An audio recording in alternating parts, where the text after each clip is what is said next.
Há tempo da gente passar muito rapidamente sobre outro assunto diverso, mas que eu preciso tocar aqui com vocês, que é sobre o TCU e o Master, né? Ontem a gente tem acompanhado esse caso com lupa, em detalhe, sobre essa briga que tem acontecido desde o anúncio da liquidação do Master de Daniel Vorcaro, em novembro do ano passado, e ontem houve um despacho do ministro Jonathan de Jesus, a basicamente duas frentes de atuação para pressionar, fazer um movimento de intimidação mesmo contra o Banco Central. Pelo Supremo Tribunal Federal, sob a relatoria do ministro Dias Toffoli. Houve uma acariação na semana passada, um depoimento seguido de acariação de Daniel Vorcaro e também do ex-presidente do BRB, Paulo Henrique Costa, e esse do TCU, Tribunal de Contas da União, que está supervisionando essa liquidação, o processo de liquidação do Master, e o ministro Jonathan de Jesus pediu uma série de respostas ao Banco Central sobre qual a fundamentação técnica e como se deu esse processo, questionando se teria sido prematuro ou se não haveria outras alternativas menos gravosas do que você liquidar um banco. Você sempre pode tentar injetar a liquidez, capitalizá-lo de uma outra maneira que imponha menos perdas. O ministro Jonathan de Jesus, que é visto como ministro eminentemente político, pertencente ao Centrão, que ocupa o cargo desde 2023, foi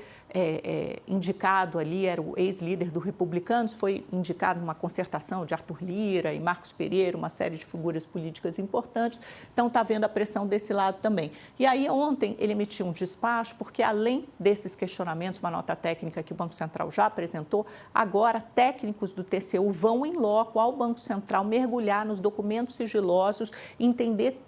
todo o processo de liquidação do Master, coisa que já vem lá de trás, de 2023, de 2024, né, quando o banco fez todas aquelas operações arriscadas com CDBs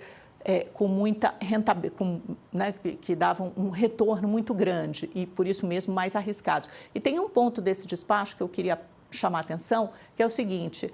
o ponto 17, o ministro Jonathan de Jesus diz: por essas razões não se mostra adequado antecipar juízo conclusivo acerca do preenchimento ou não dos pressupostos para eventual medida cautelar antes de iniciada a inspeção. Então, ele diz o seguinte: não vou dar uma liminar agora, suspendendo ou revertendo essa liquidação, mas, por outro lado, né, isso, contudo, não elide o caráter de alerta, né, quase uma ameaça, diante do risco de prática de atos potencialmente irreversíveis, que é uma liquidação com a venda de ativos. Não se descarta que venha a ser apressada em momento oportuno providência cautelar dirigida ao Banco Central do Brasil, de natureza assecuratória e com contornos estritamente finalísticos e proporcionais, voltada à preservação do valor da massa liquidanda e da utilidade do controle externo, desde que amparada em elementos objetivos. Então, o que ele está dizendo aqui? Essa liquidação, esse processo de liquidação pode ser em algum momento congelado e, por enquanto, os ativos do Master, que normalmente são usados num processo de liquidação, esses ativos são vendidos para ressarcir os credores, para ressarcir os correntistas enfim, os investidores do banco, tanto aqueles cobertos pelo FGC, como também quem não era coberto pelo Fundo Garantidor de Crédito, tudo isso pode ficar suspenso. E a intenção aí que fontes técnicos do Banco Central dizem por uma possível preservação aí do patrimônio, da riqueza de Daniel Vorcaro. Por enquanto, esses ativos, enquanto isso não se resolve, esses ativos não podem ser vendidos e os credores não serão pagos. E depois disso tem uma nota do ministro Vital do Rego, que é o presidente do TCU, em que ele fala sobre a competência do órgão para supervisionar o Banco Central, né? Então, ele foi autorizada essa inspeção técnica, à medida que já teve início com a análise de documentos do BC, prosseguirá com o trabalho técnico da Corte e busca esclarecer os fundamentos técnicos, jurídicos e operacionais da atuação do órgão regulador, conforme detalhado no despacho do relator.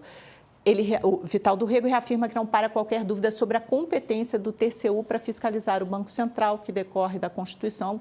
Federal. O TCU é investido no controle externo da administração pública, direta e indireta, fiscalização contábil, financeira, orçamentária, operacional e patrimonial dos órgãos e entidades, inclusive autarquias como o Banco Central. Há uma discussão aí sobre a competência do TCU. O TCU poderia, em última instância, reverter essa liquidação ou não? Ou isso é uma atribuição da autoridade monetária, no caso do Banco Central? Esse caso ainda vai dar muito o que falar, por isso eu estou mencionando ele.